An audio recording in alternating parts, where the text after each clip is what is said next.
Apparemment, ces femmes affichent toutes des signes de femmes enceintes, ventre ballonné et seins bombés. Ces femmes sont victimes du traitement à l'indigénat de Nafanta. Elles traînent depuis 2 ans dans cet état. Au centre médico-social Bernard Kouchner, Mariam Bangoura et ses camarades font les examens médicaux pour vérifier si vraiment elles sont en état de famille. Au terme de la consultation, l'échographie montre que Mariam n'a aucun fœtus dans le ventre. Cela fait 1 an que je suis supposée être enceinte. Mais aujourd'hui, les médecins disent que je n'ai pas d'enfant dans le ventre. Je demande donc à l'État de me venir en aide afin de retrouver ma santé.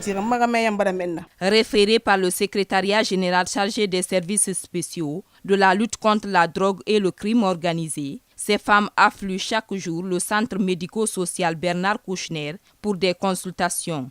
Sur 300 femmes échographiées, aucune d'entre elles ne porte une grossesse selon les résultats des examens. Par contre, les examens révèlent l'évolution des kystes et des fibromes.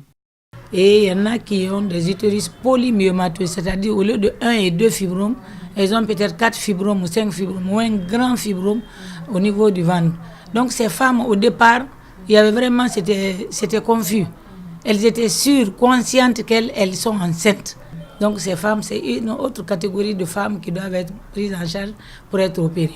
En plus des poudres magiques comme celle-ci et des décoctions données à ces femmes, elles étaient aussi soumises à la prise de médicaments pharmaceutiques.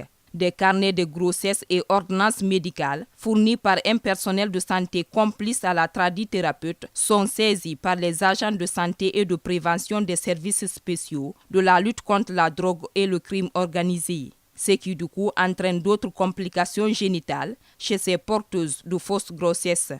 C'est-à-dire, il y a dans certaines situations où d'autres sont obligés de les enlever l'utérus parce que ça ne sert à rien maintenant. Il faut se dire la vérité, vraiment de les laisser avec vraiment ces processus cancérigènes évoluer, donc pour pouvoir vraiment les sauver. Parce que les produits qui ont été utilisés ont eu des dommages vraiment très très très marqués chez ces femmes.